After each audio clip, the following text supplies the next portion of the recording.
महाविकास आघाडीच्या आंदोलनाला सरकारनं पोलिसांनी परवानगी दिली नाही, त्यांना जे पोलीस आता आढावा घेऊन. मला असं वाटतं परवानगी देऊ न देऊ छत्रपती शिवरायांच्या पुतळ्याचा अवमान झालेला आहे, त्याच्या विरोधात आंदोलन महाविकास आघाडी करते. ते काही दहशतवादी नाही महाविकास आघाडीचे लोक, त्यांना अडवणं. आपण सरकार या आंदोलनाला घाबरते स्पष्ट होतं. ज्या अर्थी परवानगी देत नाही त्या अर्थी सरकार या आंदोलनाला घाबरलेली आहे आणि सरकार परवानगी देत नाही याच्यातच आंदोलनाचं यश दडलेलं आहे. कारण हे सरकार हादरलेलं आहे, एकदम जमिनीपासून एकदम पूर्णपणे हादरलेलं आहे. आणि अशा परंतु परवानगी देऊ न देऊ आंदोलन होणार. सत्ताधारी असं म्हणतात की पंतप्रधान आणि मुख्यमंत्र्यांनी माफी मागूनही विरोधक राजकारण करत आहेत. माफी मागितल्यानं प्रश्न संपत असतात का? तुम्ही पाप रोज करायचे आणि रोज माफी मागायची, तुम्हाला सोडून द्यायचं का?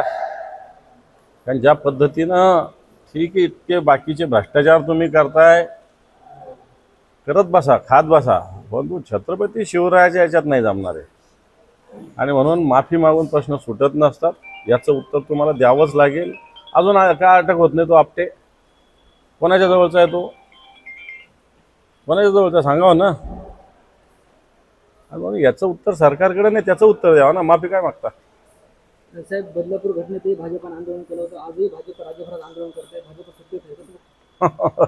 तेच तर आहे. भाजप फक्त या आंदोलन आम्ही करत असताना त्याच्यासमोर येणं, प्रसिद्धीचा स्टंट करणं, प्रसिद्धीसाठी हे आंदोलन आहे. बाकी काही आंदोलन आहे, आमचं आंदोलन आहे ना, मग त्याला प्रसिद्धी मिळू नये, त्यांच्याला थोडीशी मिळावे. सत्ताधारी पक्षाचे लोक आहेत, ते मीडिया पण हे करतो. त्याच्यामुळं हे सगळं नाटक आहे.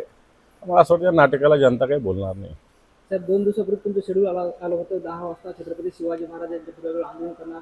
भाजपने या तिथेच आंदोलन ठेवले, 9:30 वाजता ठेवले. करू द्या ना, आमचं त्याच्यानंतर होईल, काही प्रॉब्लेम नाही.